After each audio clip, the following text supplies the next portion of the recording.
সংক্ষিপ্তভাবে আমি 2-3টা প্রশ্ন আছে, এই প্রশ্নগুলোর উত্তর না দিলে হবে না। 1 নম্বরে অনেকে প্রশ্ন করেন, ওই যে আমি ইন্নামাস সাদাকাতু লিল ফুকারা ওয়াল মাসাকিন বলছি, কোরআন তো কোরআনের মতো ভাষা বলছে, কিন্তু আমরা আমাদের মতো বোঝার প্রয়োজন আছে, আছে না নাই? জোরে বলেন। আছে।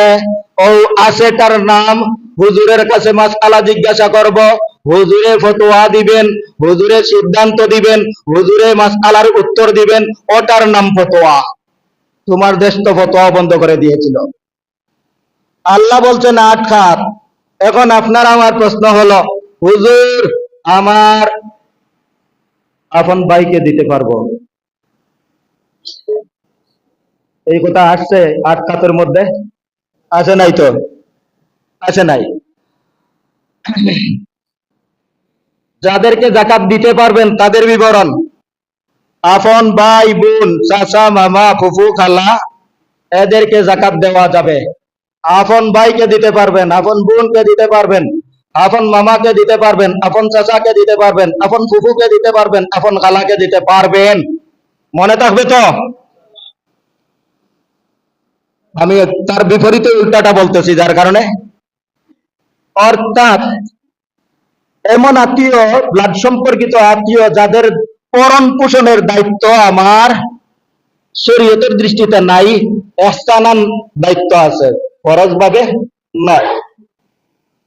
এখন দ্বিতীয় প্রশ্ন হলো যে নিজের বাবা অনেক ছেলে ধনী না, বাবা একবারে গরিবের চাইতে গরিব, মাঝে মধ্যে পরিচয় দেয় আমার সার্ভেন্ট, মানে বাবা আমার চাকর, এমন ভদ্রলোক নাই সমাজে?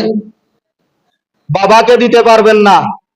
বাবার বাবার নাম কি? দাদা, দাদাকেও দিতে পারবেন না, দাদিকেও দিতে পারবেন না, আপন নানিকেও দিতে পারবেন না। দাদা, নানা, দাদি, নানি, বাবা, মা, কয়জন? 6 জন। হ্যাঁ, ছেলে এবং মেয়ে। ছেলে, জোরে বলেন। তাদেরকেও যাকাত দিতে পারবেন না, তাদেরকেও যাকাত দিতে। প্রশ্ন তো উল্টা জাগে, যে আগে বাবারে দিতাম, বাবারে দিতাম, শরীয়তে সুযোগ দিল না, কিন্তু ও ফুফুরে নিয়া দিলাইল। শরীয়তের মাসালা বুঝা সবর মগজে দেয় না। বাংলাদেশের অর্থনীতিবিদরা বুঝা তো দূরের কথা, আর শিক্ষিতরা বুঝা দূরের কথা, সবটা উল্টা। ওদের দায়িত্ব তোমার উপর, তোমার রক্ত যতক্ষণ পর্যন্ত আছে তোমার বাবার ভরণ পোষণ তুমি দিতে হবে। যাকাত কেন দিবে?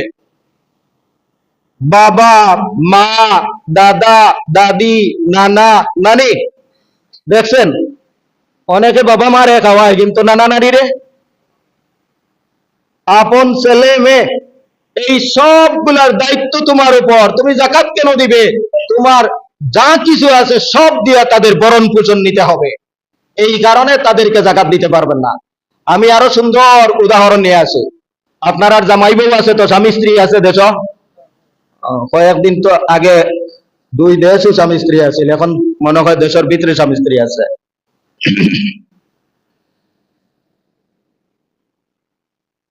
স্বামী স্ত্রীকে যাকাত দিতে পারবে না। স্বামী, কোন স্বামী তার বউকে, তার নিজ স্ত্রীকে যাকাত দিতে পারবে না, মনে থাকবে তো? কিন্তু স্ত্রী যদি ধনী হয় তাহলে স্বামীকে যাকাত দিতে পারে। কথা বুঝে আইছে না? আমি একবারে আপনার স্বাভাবিক একটা উদাহরণ দেই।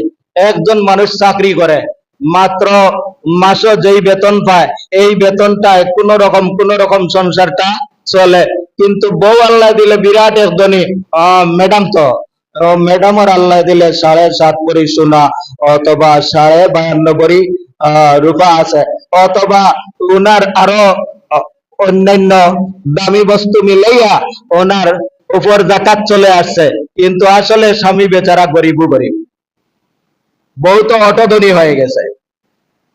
কি কারণে ধনী? সোনা রূপা টাকার কারণে ধনী, যার কারণে ওই স্ত্রী স্বামীকে জাকাত দিতে পারবে, কিন্তু স্বামী স্ত্রীকে জাকাত দিতে পারবে না। কারণ স্ত্রীর সার্বিক ভরণ পোষণ সবগুলা স্বামীর উপর ফরজ। ওই কারণে স্ত্রী স্বামীকে জাকাত দিতে পারে, স্বামী স্ত্রীকে জাকাত দিতে পারে না। আরো সুন্দর একটা জরুরি মাসআলা, যে আমি তো আমার ভাইকে দিব, আমার মামাকে দিব, আমার চাচাকে জাকাত দিব হুজুর, এখন জাকাত যদি বলে দেই তাহলে তো উনি লজ্জায় নাও নিতে পারে, এমন ঘটনা নাই? এখন কি করব? ওই আত্মীয় স্বজনকে দেওয়ার সময় জাকাতের কথা উল্লেখ না করিয়া মনে মনে জাকাতের নিয়ত করলে জাকাত আদায় হয়ে যাবে। কথা বুঝে আসছে? মনে মনে নিয়ত করিয়া জাকাত দিলে জাকাত আদায় হয়ে যাবে। আমরা এই যে গুরুত্বপূর্ণ কয়েকটা মাসআলা শুনলাম, এগুলার প্রতি লক্ষ্য রাখা দরকার।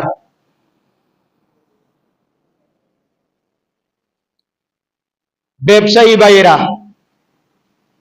খুব সতর্ক থাকবেন। আমি আগেই আপনাদের বছরের হিসাব দিয়েছিলাম, রমজানের শুরু থেকে ইসলামী বছর জান্নাতি বছর শুরু হয়। আপনারাও এইভাবে টার্গেট করে নেবেন যে আমার বছরের শুরু, অর্থনৈতিক বছরের শুরুটা হবে রমজানের প্রথম তারিখ।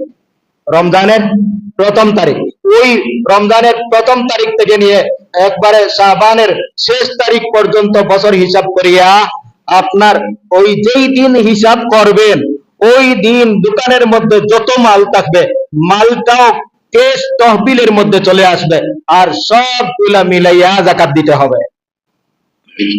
এই কারণে দেখা যায় অনেক বড় বড় ব্যক্তির জাকাত আসে না, কিন্তু ব্যবসায়ীদের উপর জাকাত চলে আসে। আপনি গাছের ব্যবসা করেন, জমিনের ব্যবসা করেন, আপনি গরুর ব্যবসা করেন, আপনি চামড়ার ব্যবসা করেন, আপনি অন্য কোন ফল ফ্রুটের ব্যবসা করেন, আপনি যে কোনো ধরনের ব্যবসা করেন, ল্যান্ড ব্যবসা করেন, ফ্ল্যাট ব্যবসা করেন, প্লট ব্যবসা করেন, যা ব্যবসার নামে যতক্ষণ পর্যন্ত থাকবে ততক্ষণ পর্যন্ত বছরান্তে আপনার জাকাত দিতে